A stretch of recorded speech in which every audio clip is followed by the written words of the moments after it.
মাধ্যমিক question bank ডাফ and dot 2024 page number 321 রয়েছে বেইতাল গার্লস হাই স্কুল। তো এই স্কুলটির যে কোশ্চেন সেটটি রয়েছে তার সিন আনসিন গ্রামার পার্টের সমস্ত সমাধান দিব। তো চলো, প্রথমে সেকশন এতে রয়েছে প্রোজ পার্ট থেকে সিন এবং এটি রয়েছে আওয়ার রানওয়ে কাইট থেকে। প্রথমে রয়েছে এমসিকিউ প্রশ্ন, to repair the kite the narrator and her brother took dash. অ্যান্সারটা হচ্ছে অপশন এ লেটার। তো ন্যারেটর এবং তার ভাই ঘুড়িটিকে রিপেয়ার করার জন্য একটি চিঠি তারা নিয়েছিল। এরপর রয়েছে Claude was standing with dash. অ্যান্সারটা হচ্ছে বিয়ের দাগ এ বিট অফ কর্ড। এক টুকরো সুতো হাতে ক্লড দাঁড়িয়েছিল। এরপরে রয়েছে ট্রু ফলস এবং সাপোর্টিং স্টেটমেন্ট দিতে বলা রয়েছে। প্রথমে রয়েছে the speaker and her companion waited for the coming of a glorious wind. তো গ্লোরিয়াস উইন্ড বা ভালো বাতাসের জন্য তারা অপেক্ষা করছিল এই স্পিকার এবং তার কম্পেনিয়ন সঙ্গী অর্থাৎ ক্লড। তো এটা হচ্ছে ফলস হবে। সাপোর্টিং স্টেটমেন্টটা এই লাইনটা হবে the wind was glorious and it sold. এই লাইনটা লিখে দিলে সাপোর্টিং স্টেটমেন্টটা হয়ে যাবে। এরপর রয়েছে they repaired the kite with an old letter they found in the sitting room. তারা ঘড়িটিকে রিপেয়ার করেছিল একটি পুরানো চিঠি দিয়ে, যেটা তারা তাদের সিটিং রুমে খুঁজে পেয়েছিল। এটা হচ্ছে ট্রু হবে। সাপোর্টিং স্টেটমেন্টটা এই লাইনটা হবে we took the first thing that came handy an old letter lying on the bookcase in the sitting room. এই লাইনটা হচ্ছে সাপোর্টিং স্টেটমেন্ট হয়ে যাবে। এরপরে সি এর দাগে রয়েছে আনসার দি ফলোয়িং কোশ্চেন্স রয়েছে why did they have to hurry up to fix the kite. তো ঘুড়িটাকে ফিক্স করার জন্য বা রিপেয়ার করার জন্য তাদেরকে তাড়াহুড়ো করতে হয়েছিল কেন, বা তারা তাড়াহুড়ো করেছিল কেন। অ্যান্সারটা হবে এই সিনের প্রথম লাইনটা হবে এই যে উই রয়েছে, উইটাকে দে করতে হবে। They had to hurry to fix the kite if, এরপরে আবার যে উই রয়েছে এটাও হচ্ছে দে করব। They wanted to send it up before the wind fell. তারা বলছে দে হ্যাড টু হারি, তাদেরকে তাড়াহুড়ো করতে হয়েছিল টু ফিক্স দি কাইট, ঘুড়িটিকে ফিক্স করার জন্য বা করতে।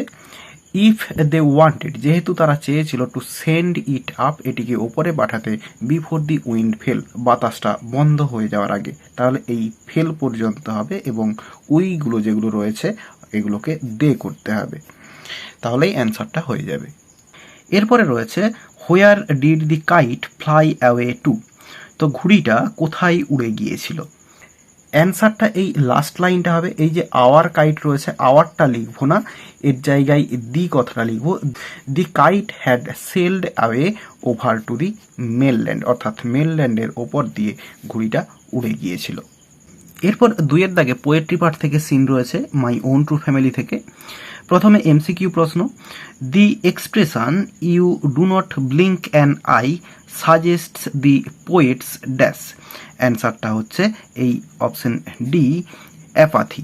অ্যাপাথি মানে উদাসীনতা। তো এই কথাটার মধ্য দিয়ে এই কবির যে উদাসীনতা সেটাকেই বোঝানো হয়েছে। এরপরে দি ওক ট্রিজ কনসিডার্ড দেমসেলভস দি পোয়েটস ড্যাশ। অ্যান্সারটা হচ্ছে অপশন বি ফ্যামিলি। তো ওক গাছেরা নিজেদেরকে কবির ফ্যামিলি মেম্বার বা ফ্যামিলি হিসেবে নিজেদেরকে কনসিডার করেছে। এরপরে রয়েছে আনসার দি ফলোয়িং কোশ্চেন্স। প্রথমে রয়েছে what did the oak trees complain. Oak ট্রিরা কি কমপ্লেন করেছিল। অ্যান্সারটা এইভাবে শুরু করব, the oak trees complain that they are chop down torn up but the poet does not blink an eye. তো বলছে ওক গাছেরা কমপ্লেন করেছিল, অভিযোগ জানিয়েছিল যে দে আর চপ ডাউন, তাদেরকে কেটে ফেলা হয়, টর্ন আপ উপড়ে ফেলা হয়, but the poet does not blink an eye, কিন্তু কবি দৃষ্টিপাতও করেন না। এরপরে রয়েছে what would happen to the poet if he failed to make a promise. কবি যদি প্রমিস করতে ব্যর্থ হয় তাহলে তার কি হবে। তো দেখো অ্যান্সারটা লিখে দিয়েছি, if the poet failed to make a promise he would be covered by the black oak bark and be rooted among the oak trees. এই কোশ্চেনটা বহুবার পাওয়া গিয়েছে। এরপরে রয়েছে একটি আনসিন। তো চলো আনসিনের মানেটা প্রথমে বলে দিই। বলছে when Charles Darwin was a বয়, যখন চার্লস ডারউইন একজন ছেলে ছিলেন বা বাচ্চা ছেলে ছিলেন, he showed no promise to be a good student, তিনি ভালো স্টুডেন্ট ছিলেন না বা ভালো স্টুডেন্ট হওয়ার কোনো লক্ষণ তার মধ্যে ছিল না। তো বুঝতেই পারছো চার্লস ডারউইন একজন বিখ্যাত ব্যক্তির কথা বলা হয়েছে, কিন্তু সেও তার ছোটবেলাতে কিন্তু ভালো স্টুডেন্ট ছিলেন না। He had greater interest in flowers, birds and stories about them. তো বলছে তার বেশি ইন্টারেস্ট ছিল ফুলের প্রতি, পাখিদের প্রতি এবং তাদের সম্পর্কে গল্পের প্রতি তার খুব ইন্টারেস্ট ছিল। He was therefore a trouble and worry for his parents, তিনি তাই জন্য তার পিতামাতার কাছে একটি ট্রাবল অর্থাৎ সমস্যা এবং চিন্তার বিষয় হয়েছিলেন। At school he was A failure, স্কুলে তিনি একজন ব্যর্থ ছিলেন অর্থাৎ ব্যর্থ স্টুডেন্ট ছিলেন অর্থাৎ ভালো স্টুডেন্ট ছিলেন না। The narrow old-fashioned syllabus of his school's course was extremely dull to him. তো বলছে স্কুলের যে ন্যারো ওল্ড ফ্যাশনের যে সিলেবাসটা ছিল সেটা তার কাছে পুরোপুরি নীরস ছিল।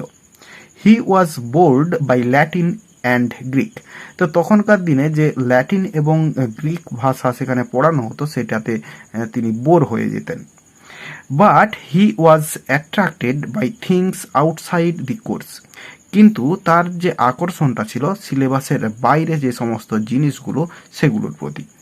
His spare time was spent in the study of chemistry which was not taught in English schools in those days. তো বলছে তার যে অবসর সময়টা সেটা কাটতো কেমিস্ট্রি পড়ে, তখনকার দিনে যেটা তখনকার ইংলিশ যে স্কুলগুলো ছিল সেখানে পড়ানো হতো না। হি ওয়াজ ফন্ড অফ পোয়েট্রি, তিনি কবিতার প্রতি আকৃষ্ট ছিলেন অর্থাৎ কবিতা তার খুবই ভালো লাগতো।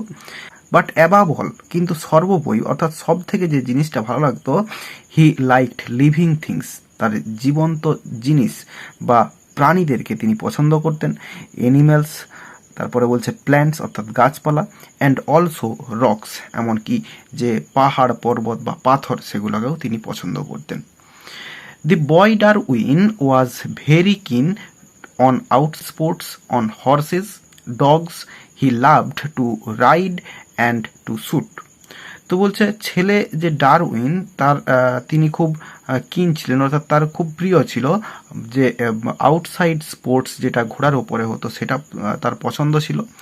Dogs, he loved to ride and to shoot, তো চড়তে কোনো কিছু চড়তে পছন্দ করতেন, শিকার করা তো সেটাও তিনি ভালোবাসতেন। তো মানেটা বলে দিলাম, এবার চলো কোশ্চেনের অ্যান্সারগুলো দেখে নিই। প্রথমে ট্রু ফলস রয়েছে এবং সাপোর্টিং স্টেটমেন্ট দিতে বলা রয়েছে। In his boyhood Darwin seemed to be a meritorious student, তো ছেলেবেলায় ডারউইন মেরিটোরিয়াস অর্থাৎ মেধাবী ছাত্র ছিলেন, এটা হচ্ছে ফলস হবে এবং প্রথম লাইনটাই হচ্ছে সাপোর্টিং স্টেটমেন্ট হবে।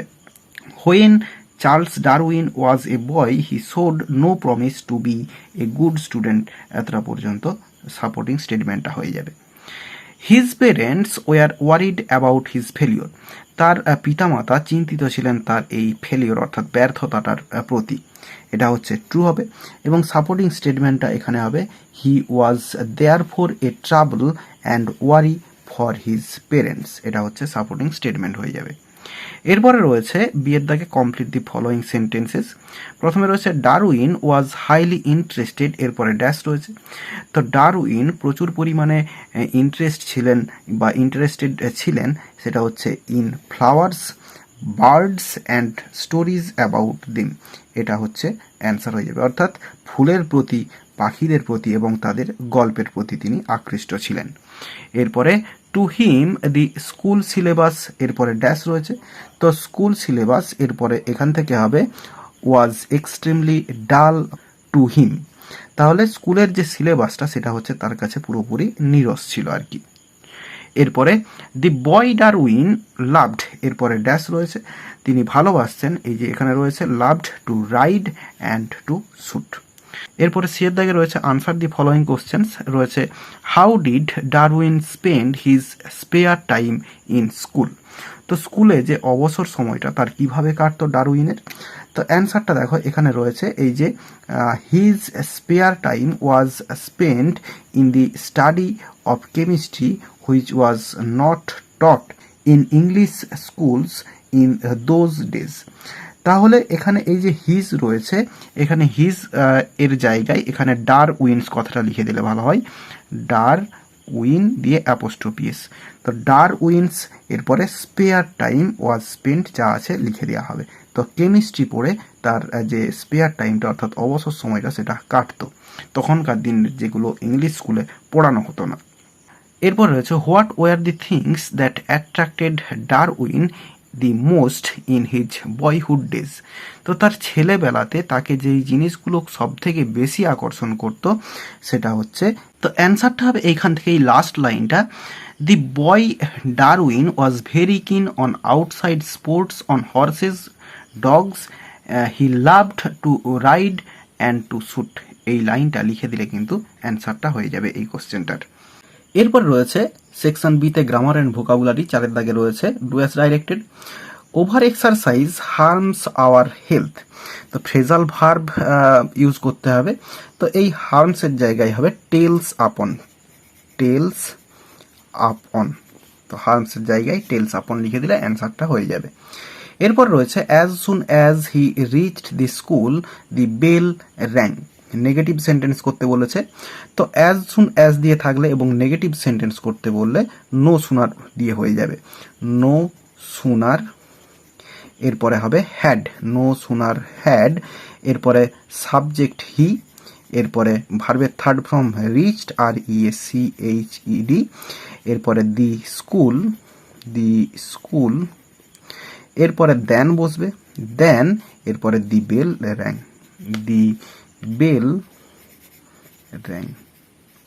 তাহলে অ্যান্সারটা হয়ে গেল, no sooner had he reached the school then the bell rang.